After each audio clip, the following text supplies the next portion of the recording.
Hey, what's going on, everybody? It's Norm from Techno Buffalo. Today's my last day with the Kia Rio 5-door loaner. Kia was kind enough to, well, they reached out, they gave me a sold about 2 weeks ago. Wrote about that over on the website. Now I'm going to hop in the Rio here. I'm going to drive it to the top of the world. You don't believe me? Find out. I stopped at the market for a mug of coffee, and a bag of coffee beans gets a long way to the top of the world. I mean, might need some extra fuel. The Rio's supposed to do 30 in the city and 40 on the freeway, so I don't think it's going to need extra fuel. That's pretty cute too. For under 19 grand, you get the signal red paint job, the alloy wheels, and the power folding mirrors I'm going to show off about 9 times just in a minute.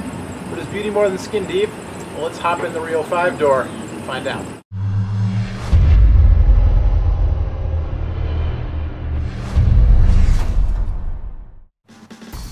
Alright, so this right here is easily my favorite button in the car. Check this out. For a little under 19 grand, power folding mirrors, you know, it's the little things. Switchblade style key here. Fire her up. The boot sequence with a little welcome. And this car's supposed to get 30 in the city, 40 in the freeway. I've been driving it for about a week. I'm getting 20.9. So either I'm pushing this thing way too hard, or those EPA estimates are not true. Alright, here's the part in the review where I say, hey, you in the BMW X5 in front of me. Your car may have 2 more exhaust tips, but mine holds just as many passengers. And mine's red. Now, the 6-speed automatic has a sport mode, so you engage that by, instead of shifting into drive, you slide over to the left, and now you can shift gears auto-magically. It won't let me go up past second at idle, but I can shift up and down here. It's not a stick shift, but it still makes it a little bit more fun. So this is the SX model, which if you look on Kia's website right now, it's middle of June 2012, and Kia says that the SX will be available in fall of 2012. So you can't yet configure this one online, but it's going to be the new top range model, signal red with the dark cloth interior.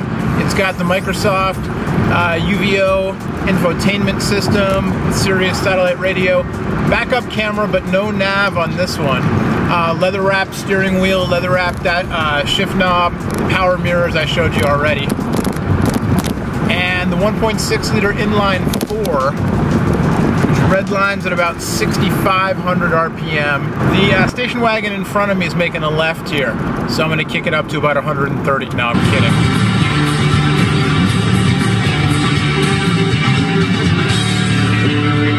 We're going into sport mode for even flow. Oh! We're about to sing! Why don't you sing a song? Get down, around downtown!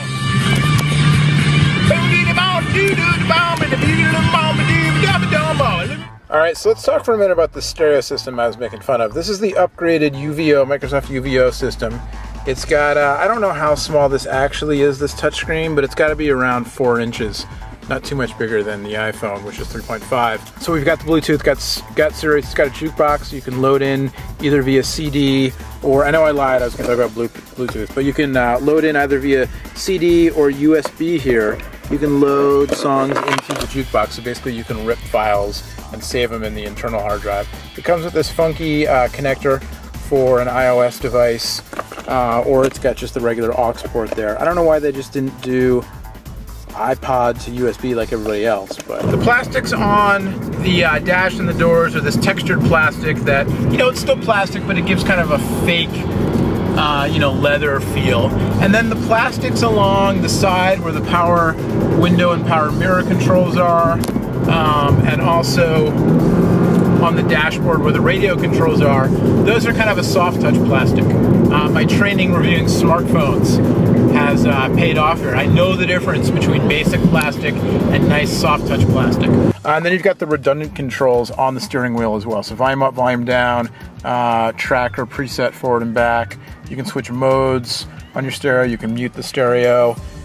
Voice command, we'll talk about in a minute. Cruise control settings, and then down here you've got your call hang up, and then trip reset, so you can cycle through the multi-function display. So I'm going about 70, 75 on the freeway right now. The ride quality is actually, it's all right. It's better than the Soul did. I can push this up a little bit higher speeds without feeling, you know, twitchy or without feeling, you know, the Soul on these same roads. I really felt every imperfection in the roads. And this is the great state of California where we have no money to fix anything, so there are a lot of imperfections. Pretty comfortable. I stand about 5'11". I've got plenty of headroom up front. Also in the back seat. You know, I wouldn't want to go on an extended road trip with this car full up with 4, let alone 5 people. But it's enough room for 6-footers to, you know, hop in and get to dinner. So you can see my, even in the little bout of freeway driving there, my average mileage ticked up by about a mile. So probably this thing's good for 30. I just haven't been driving it enough on the freeway. Well, it's a lightweight car, but still a small engine, you know, relatively small output numbers, horsepower and torque. And so, you know, trying to do passing maneuvers on the freeway, which I can't right now because there's a truck going about 31 in front of me. But if the road opened up, you know, I definitely feel a little bit of a lag in trying to call up some power to pass. That's where the sport mode comes in handy. In Eco, you can't pass anything. If I shift into sport mode, I'm in 6th gear, running about 2800 RPM, so I can shift down. And now in 5th gear, up around 3500, there's definitely a little more power available. All right, so here we are at the top of the world. Great view. I mean, you can see through, the fog's pretty light today. San Francisco, Bay Bridge out there. The Golden Gate would be there, but there's a house and some trees in the way. And then the Port of Oakland shipping containers, inspiration from Star Wars. A little closer to home, somebody needs to mow the grass, but that's okay. So we made it, the Kia made it. Let's take a look at the Rio from the outside. Those are those crazy folding mirrors I won't shut up about. The 17-inch alloys look good. I think Kia did a great job styling the car, the Soul as well, their new cars. I like the way they're using the black grille up front, with the chrome accents, the black alloys here, you know, the chrome alloys with the black paint on the inside. It gives the car, you know, a sporty look, and it makes it stand out a little bit of flair without driving the price up, which I think is nice. Up front, the grill, the Kia grill is growing on me. You've got the LED lights, you've got the running lights underneath. Exterior turn signal. We'll go around to the back here. This is the 5-door model, like I said, so 4-door, seating for 5, and then the hatchback with the rear wiper and your LED lights in the back. Dual exhaust, baby.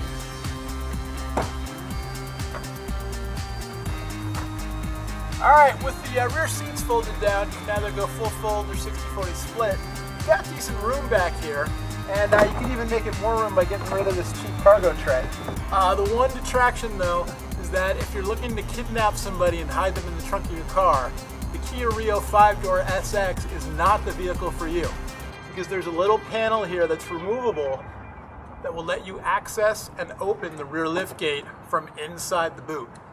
Let's see if we can shut it too.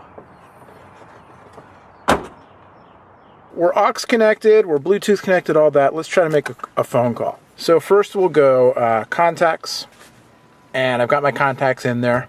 Aaron Baker, what's up, baby? I miss you. So we're going to try to do the voice command. Call Mike Perlman.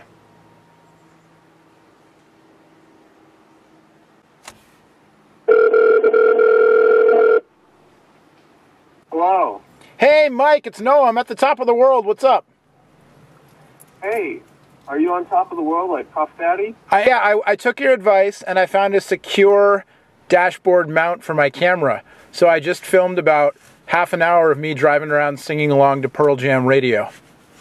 Oh, that's perfect. Yeah. That's perfect. It'll be great. The kids will love it.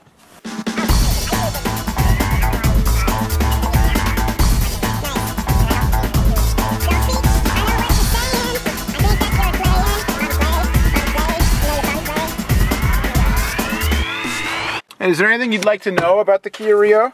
This is the SX version that doesn't come out till fall of 2012. It's got a 1.6 liter gas direct 4-cylinder engine, 6-speed automatic transmission with active ecosystem, sport tuned suspension, electric power steering, 17-inch tires with alloy wheels. It's got a ton of airbags. It's got hill assist control, anti-lock brakes. You know what tickles me pink about this car? Is it has a button to turn traction control off.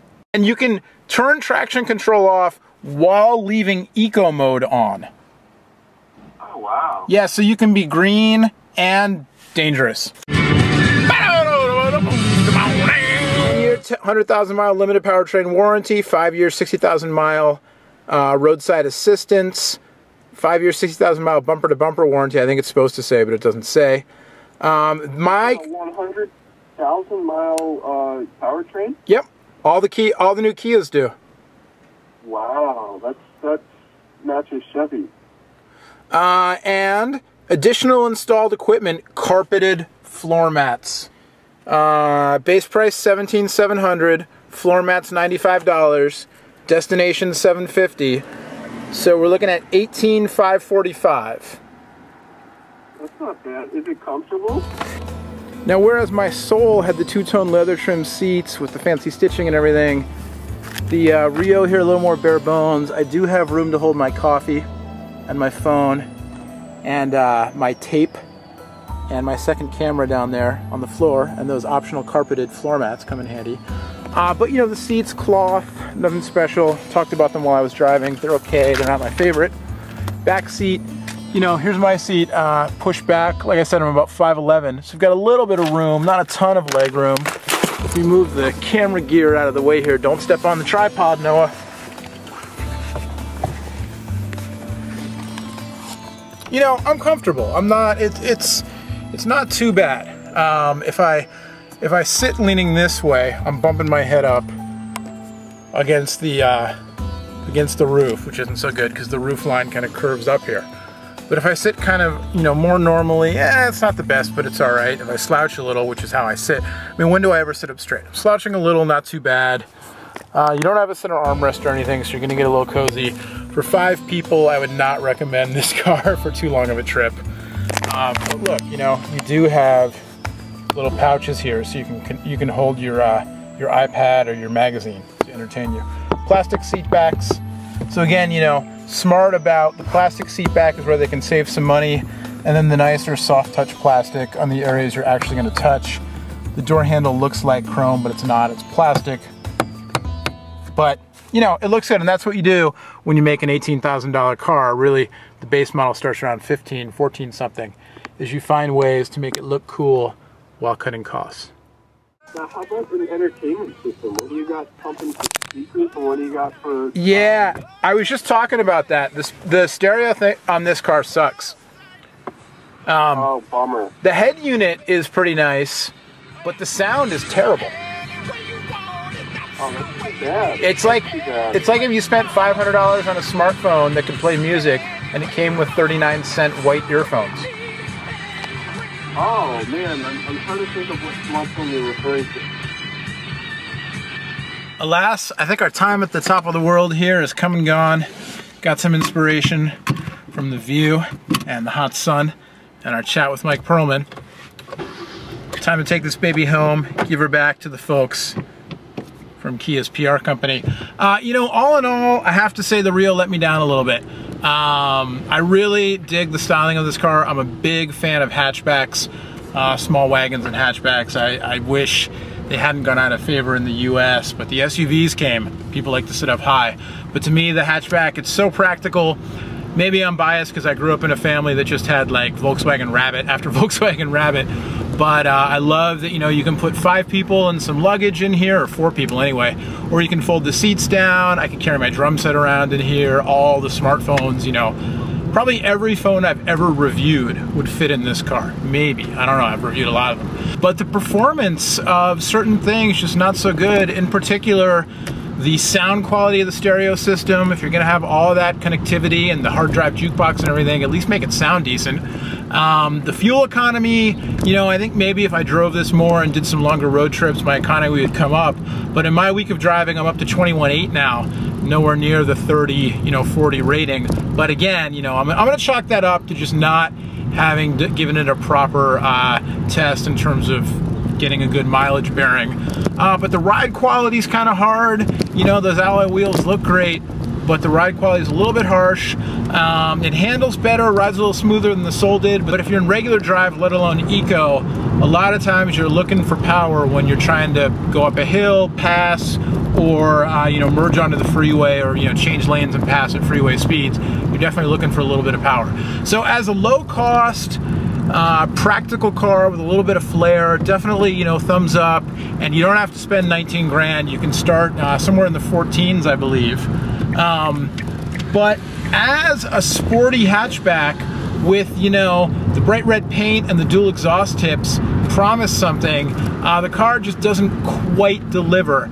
And I have not driven the Focus myself, but John and Mike did, getting a lot of good press. And then of course there's the hot hatch standard bearers, the Golf GTI, and those Subarus as well. You're paying a little bit more for those. Mazda 3 also, a lot of good things about the Mazda 3, the 3-speed, Mazda Speed 3 rather, but just the baseline Mazda as well. So a lot of competition in this segment. The Kia's worth a look, particularly if you're valuing form over function, but I can't just come out and say it's a must-buy. That said, I've enjoyed my time. I'm headed back from the top of the world down to the parts where average tech bloggers like me dwell. Thanks to the folks at Kia for lending it to me. TechnoBuffalo.com. My name's Noah. We'll see you later. Bye-bye.